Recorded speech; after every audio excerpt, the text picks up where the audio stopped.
Hey Bookies, welcome back for another video. Today we're going to be talking about contemporary recommendations, so let's get started.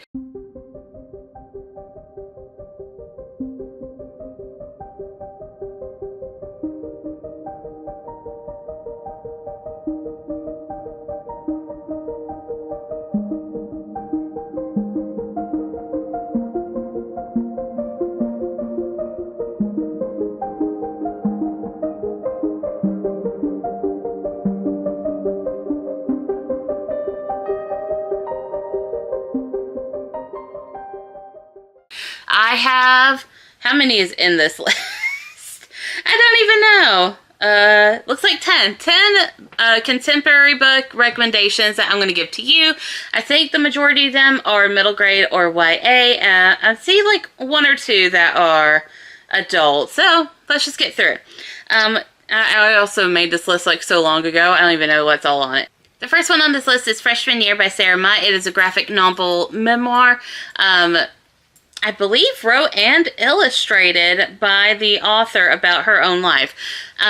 Everyone gets a fresh start. Who do you want to be? Sarah is leaving suburban Wisconsin for her freshman year in Minnesota. She has high hopes to impress her professors, meet interesting people, stay close to her best friends and boyfriend back home, flourish as an artist, and shed her lingering high school anxieties. What seems manageable at first quickly unravels into Sarah's high-achieving roommate putting her to shame, her summer love dissolving, and she is quickly overwhelmed by the freedom, the isolation, all the possibilities that await in this new environment. I thought that it was like a really interesting book. I don't see like a lot of books. It might be because I'm old now. I'm old as dirt. I don't see a lot of books talking about the anxiety that is freshman year of college. So when I do find one, I always find it really interesting, and I try to recommend it to a lot of older, young adult readers, because like a lot of people think that college is this freedom, and it is. There's a lot of freedom, but that freedom is very overwhelming. It's the same thing as when someone who has been in prison for a long time, prison in this analogy being high school or elementary school, middle school, whatever, being let out, and then just suddenly it's just like, you're free, bye. And then they have like zero support. They have zero structure. It's a totally new environment that they're thrust into. Not a lot of schools prepare you for the adultness that is college. And this novel does a really good job of at least explaining and showing that to young readers. So I recommend that. The next one on this list is Dungeons and Drama by Kristy Boyce. This is the first book in the Gaming and Romance series. There's 3 right now, and I am anticipating reading Dating and Dragons, but I let my husband buy that for me as like a surprise present. I was like, oh look, I really want to read this, and he's like, okay, you'll get it as a present. And that was, when was that published? Because the special edition had just been released. That was 2024. That was a year ago. I'm still waiting.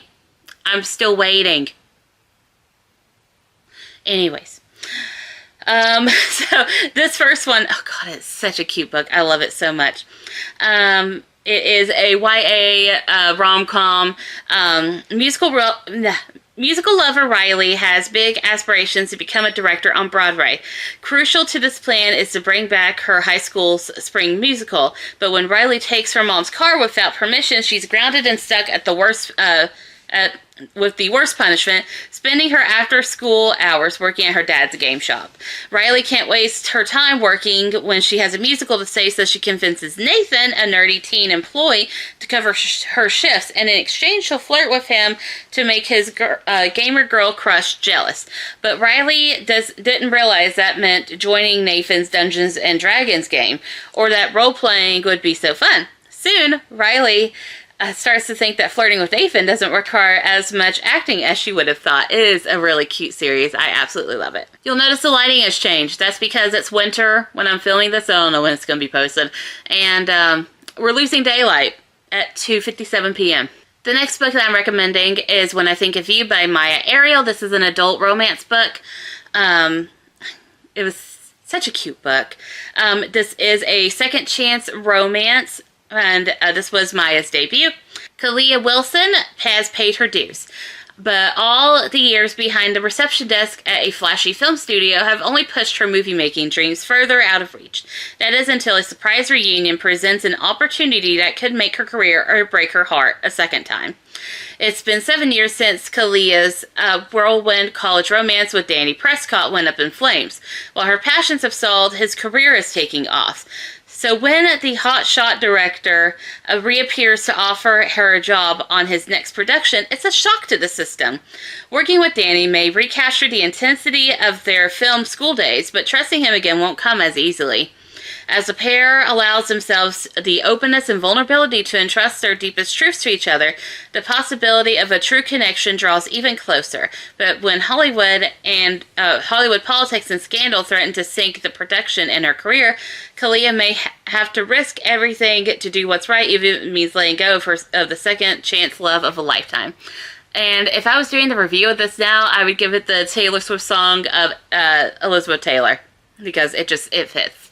Also, such a good romance. The next book that I'm recommending is Effie Olsen's Summer Special by Rochelle Bilou. This one is another cute adult romance book. I don't remember. Oh yeah, now I do. Adult. Not a lot, but it's adult. It's really cute. It's a very good, like, summer, I'm on this island kind of vibey book. These childhood best friends swore they'd never speak again, but that was before a surprise summer reunion gives them a chance to turn the heat up. Effie Olsen thought that she'd never settle down on the tiny Maine island where she grew up, but she's returning from a whirlwind 16 years as a professional chef in far-flung countries for one summer and one summer only. Her hometown boasts one of the best restaurants in the U.S., and lucky for her, brown butter needs a sous chef. Sous chef. My goodness, if you have a list, that's going to give you an issue. Effie is eager for a chance at redemption after her last job went up in flames, but reluctant to set down roots in a place that reminds her of the ghosts of her past. That is until she runs into Ernie Callahan, her one-time best friend who now works at the very same restaurant. Early morning swims and late night games of Truth or Dare with Ernie remind her of what she's been missing while traveling the world. He knows her better than anyone, and it doesn't hurt that his smile lights her up brighter than the lighthouses dotting the craggy coastline. But brown butter has a secret that's bursting at the seams, and if Effie doesn't keep it, her job will vanish into the foggy Maine air. As summer draws to a close, she realizes a second chance at her dream job and the perfect guy are both within reach. The salty seaside town of Albertalli is the key to Effie's sweet ending. All she has to do now is learn to let her heart lead the way. It is a really cute book. I'm going to recommend this book, but the book wasn't for me. Although, just because the book wasn't for me doesn't mean that it wasn't a good book necessarily. I just had a lot of issues with it. But it is A Little Ray of Sunshine by Kristan Higgins. A kid walks into your bookstore and guess what? He's your son. The one you put up for adoption 18 years ago. The one you never told anyone about. Surprise. And a huge surprise it is. It's a huge surprise to his adoptive mom, Monica, who thought she had a close relationship with Matthew, her nearly adult son, until he secretly arranged a vacation to Cape Cod so he could meet his birth mother without a word to her. It's also a surprise to Harlow, the woman who secretly placed him for adoption so many years ago. She's built a quiet life running a bookstore with her grandfather and is happily single, though she can't help gravitating towards Grady Byrne, an old friend who has moved back into town with a 3-year-old daughter in tow and no wife in the picture. When Matthew walks into Harlow's store, she faints, Monica panics, and all their assumptions about what being a parent really means explodes. So it sounds kind of thriller-ish. I thought it was going to be a little thriller-ish, but it's not. It is contemporary.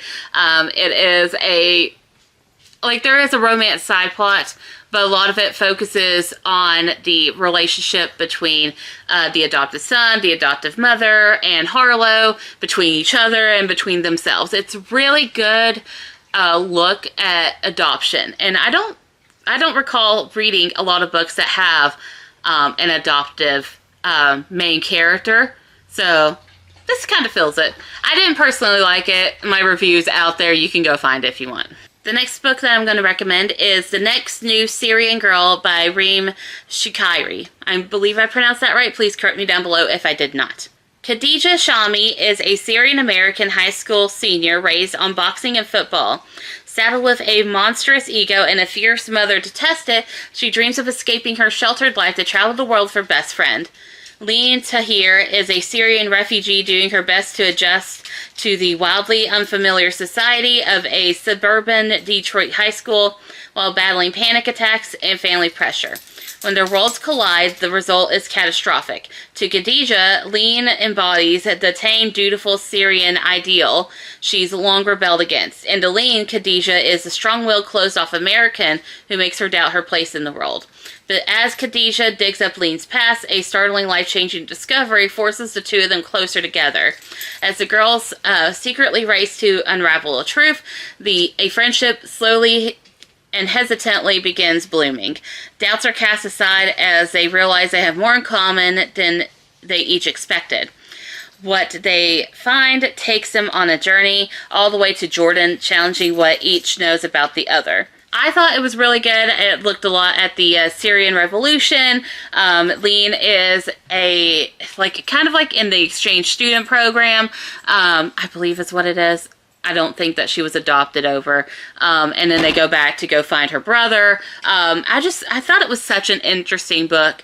And yeah, I recommend it. Hi-lo, dog. The next one I'm going to recommend is Forget Me Not by Alyson Derrick. Alyson Derrick is the co-writer on She Gets the Girl with Rachel Lippincott. And I believe that her and Rachel are married. Yes, dog named Hank, yes. So they are married to each other.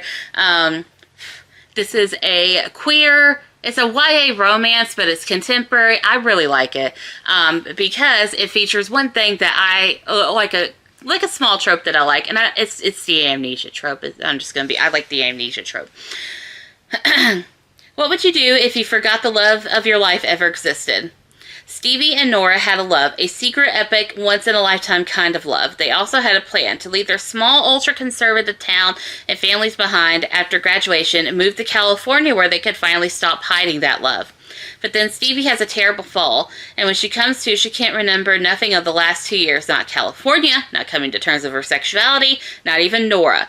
Suddenly, Stevie finds herself in a life she doesn't quite understand, one where she's estranged from her parents, drifting away from her friends, lying about the hours she works, dating a boy she can't remember crushing on, and heading towards a future that isn't at all what her 15-year-old self would have envisioned. And Nora finds herself forgotten. Can the two beat the odds a second time to find their way back together itself, when together itself is just a lost memory? I thought it was such a sweet book. I am now an Alyson Derrick fan. I absolutely loved it. I can't wait to read She Gets the Girl and any other books by Alyson or Rachel or both of them. Don't know. The next book that I'm going to recommend is one of the newer Becky Albertalli books. It is Imogen, obviously. I really connected with this book. It is another queer YA romance, and it's also contemporary. I connected with it because the main character is like myself. She is kind of a late bloomer into realizing that she is bi. Imogen Scott may hopelessly be heterosexual, but she's got the world's greatest ally title locked down. She's never missed a Pride Alliance meeting. She knows more about queer media discourse than her very queer little sister. She even has two queer best friends. That's Gretchen, a fellow high school senior who helps keep Imogen's biases in check, and then there's Lily, newly out and newly thriving with a cool new squad of queer college friends. Imogen's thrilled for Lily, an ally would-be, and now that she's finally visiting Lily on campus, she's bringing her ally A-game. Any support Lily needs, Imogen's all in. Even if that means bending the truth just a little. Like when Lily drops a tiny queer bombshell. She told all her college friends that Imogen and Lily used to date. And none of them know that Imogen is a raging hetero. Not even Lily's best friend Tessa. Of course, the more time Imogen spends with chaotic, freckled-faced Tessa, the more she starts to wonder if her truth was ever all that straight to begin with. I loved it. I loved the book so much. The next book that I'm going to talk about is a middle grade book, and one of my favorites, still one of my favorites. It's Boba Time for Pearl Lee by Nicole Chen. This is such a cute middle grade contemporary featuring our main character who is trying to help her favorite boba tea shop by crocheting amigurumis and putting them on sale. Pearl Lee is ready to spend the summer before 7th grade hanging out with her 2 best friends, crocheting the cutest amigurumi dolls, and visiting her favorite tea shop, Boba Time. Its quirky owner, Auntie Cha, is the only adult Pearl can confide in about her art. If only her tech-obsessed family would understand her love of crafts. After Pearl learns of Boba Time's financial troubles, she decides to sell her amigurumi to raise money for the shop. But as she navigates the up and downs of running a business, Pearl realizes that monetizing her passion is more complicated than she could have ever imagined. Can Pearl save Boba Time before it's too late? And the last book that I'm going to talk about is Camp Quilt Bag by Nicole, Melleby, and AJ Sass. This is another middle grade contemporary book. It's a multi-POV and it features a ton of queer characters. 12-year-old Abigail, she, her, hers, is so excited to spend her summer at Camp Quilt Bag, an inclusive retreat where queer and trans kids. She can't wait to find a community where she can be herself, and she hopes to admit her crush on Laura Dern to kids who will understand. 13-year-old Kai, Air, is not excited. Just wants to hang out with her best friend but for her parkour team. And does not want to think about the incident that left her arm in a sling. The incident that also made Kai's parents determined to send him where he can feel like himself. After a bit of a rocky start at camp, Abigail and Kai make a pact to help each other and find their footing, all while navigating crushes, their queer identities, and a competition pitting cabin against cabin. I really liked it. I highly recommend it. And that is it for books that I'm going to be recommending this round. So thank y'all for watching, and I'll see y'all again. Bye!